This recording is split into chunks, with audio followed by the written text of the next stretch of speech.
Bismillahirrahmanirrahim. Assalamualaikum warahmatullahi wabarakatuh. Innal hamdalillah nahmaduhu wa nasta'inuhu wa nastaghfiruh wa na'udzu billahi min sururi anfusina wa min sayyiati a'malina.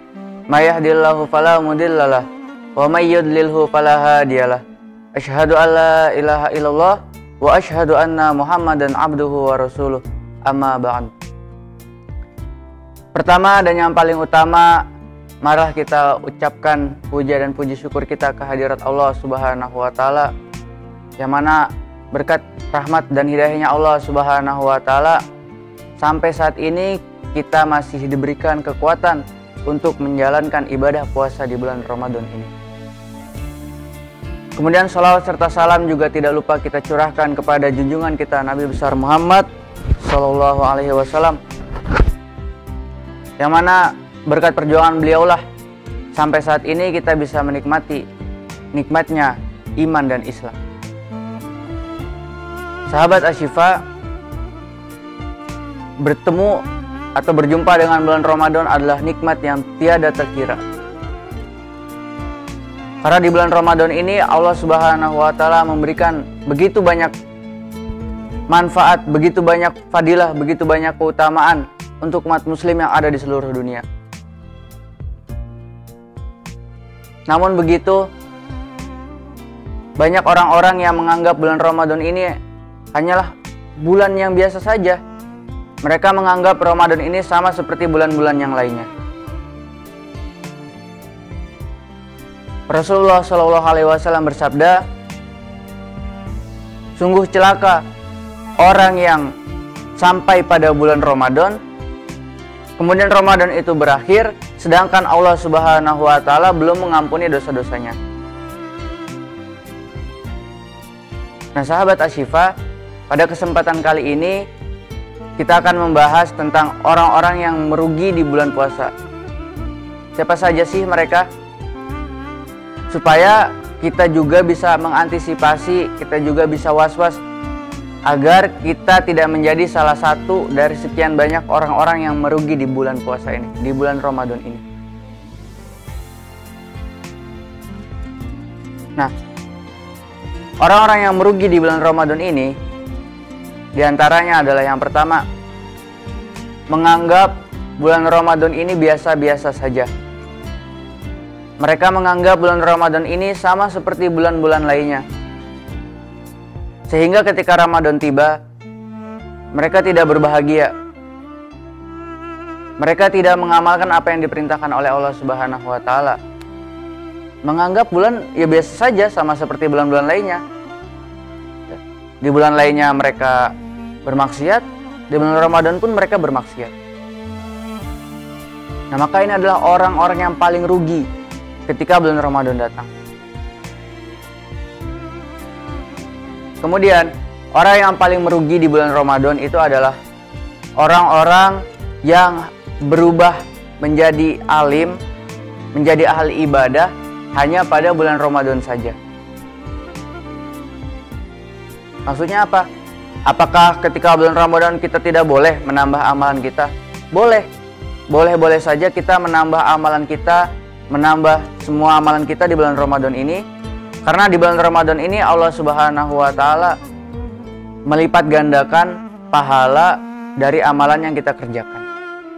Tapi jangan sampai kita melakukannya hanya di bulan Ramadan saja. Ketika Ramadan tiba, kita menjadi rajin sholat 5 waktu berjamaah di masjid tepat waktu. Tetapi begitu Ramadan berakhir, kita mulai melalaikan sholat. Kita mulai menunda-nunda sholat. Nah, seperti itulah yang dinamakan berubah menjadi alim, menjadi ahli ibadah hanya di bulan Ramadan saja. Bukannya nggak boleh, ya. Tapi bagaimana supaya amalan kita ini tetap istiqomah walaupun Ramadan ini telah berakhir. Supaya kita tidak menjadi golongan orang-orang yang merugi. Ya, yang kedua tadi, berubah menjadi alim hanya di bulan Ramadan saja. Kemudian yang ketiga adalah Orang yang merugi di bulan Ramadan ini adalah orang-orang yang hanya menahan lapar dan dahaga saja.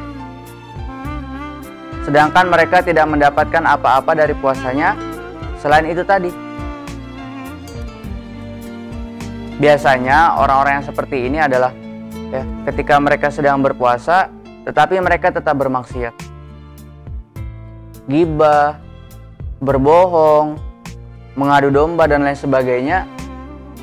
Maka orang-orang seperti ini tanpa disadari puasanya hanya memberikan lapar dan dahaga saja. Sedangkan mereka tidak mendapatkan pahala apapun di sisi Allah Subhanahu wa taala. Maka harus kita hindari ketika sedang berpuasa di bulan Ramadan ini, kita hindari amalan-amalan yang buruk. Yang mungkin kita juga tidak tahu bahwa amalan itu bisa mengurangi pahala puasa kita. Mungkin bisa jadi kita puasa tidak mendapatkan pahala sama sekali. Karena walaupun kita sedang berpuasa, tapi kita tetap mengerjakan amalan-amalan keburukan yang tanpa kita sadari menghanguskan pahala puasa kita.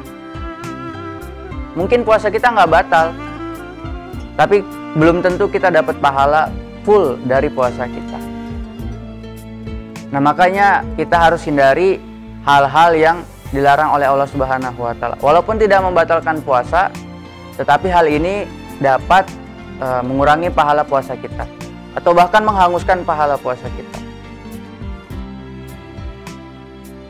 Kemudian orang yang paling merugi ketika bulan Ramadan datang adalah orang-orang yang ketika Ramadan datang tetapi mereka tetap bermaksiat kepada Allah Subhanahu wa taala.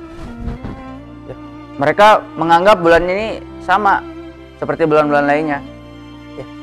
Mungkin sama seperti orang-orang yang golongan orang-orang yang menganggap bulan Ramadan ini sama saja dengan bulan-bulan yang lainnya. Tapi mereka lebih parah. Ketika Ramadan datang, mereka bahkan tetap bermaksiat kepada Allah Subhanahu wa taala. Tidak berpuasa, tidak sholat, Bahkan mereka juga mengajak orang lain untuk tidak berpuasa. Nah, ini adalah orang-orang yang paling rugi ketika bulan Ramadan datang. Ada juga orang yang rugi juga di bulan Ramadan ini adalah orang-orang yang ketika Ramadan datang tapi mereka tidak mau menambah amalan mereka. Setelah sahur mereka tidur ya, bangun-bangun zuhur. Nah, ini termasuk orang-orang yang rugi. Harusnya ketika bulan puasa ini, ketika bulan Ramadan datang, kita tingkatkan amalan kita. Karena di bulan inilah Allah Subhanahu wa taala melipat gandakan pahala dari amalan yang kita kerjakan. Nah, itu dia sahabat Asyifa. Sebisa mungkin kita hindari golongan-golongan orang-orang yang merugi di bulan puasa, supaya kita juga tidak menjadi salah satu dari sekian banyak orang yang rugi di bulan puasa ini, di bulan Ramadan ini. Mungkin itu saja yang dapat saya sampaikan. Jika ada lebihnya itu datang dari Allah Subhanahu wa taala, jika ada kekurangannya itu datang dari diri saya sendiri. Wabillahi taufiq wal hidayah, wa ridho wal inayah. Wassalamualaikum warahmatullahi wabarakatuh.